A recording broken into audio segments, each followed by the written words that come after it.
Hey, good Wednesday morning to you. I'm looking at Luke chapter 14 as we come into this season, just something to share with you.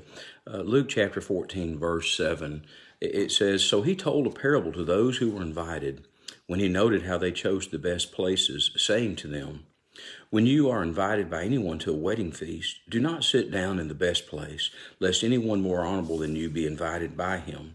And he who invited you and him come and say to you, give place to this man, and then you begin with shame to take the lowest place.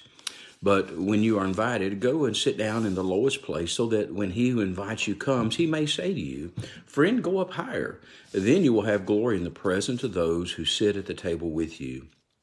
Whoever exalts himself will be humbled, and whoever humbles himself will be exalted."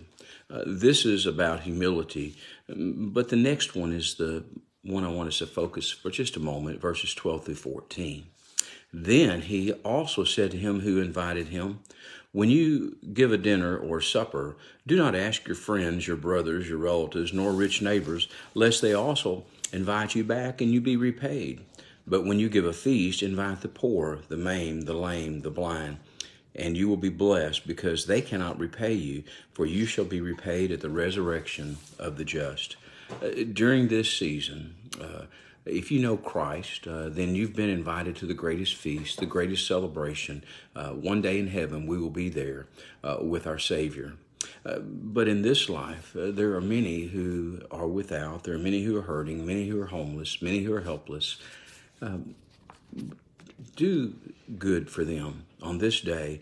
Think about how you might be able to invite those who can't repay you, but will have eternity in heaven and receive that from the Father.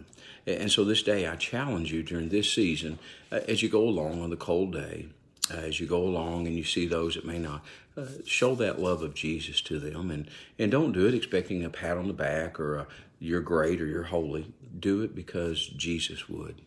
Love them like Jesus, and be Jesus to those around you, that they too may know there's hope, that there's a heaven above. Pray that you have a wonderful day. Know that you're loved, and know as always at Westview, we mean it when we say, oh, we're here for you. So you have a great day, and God bless.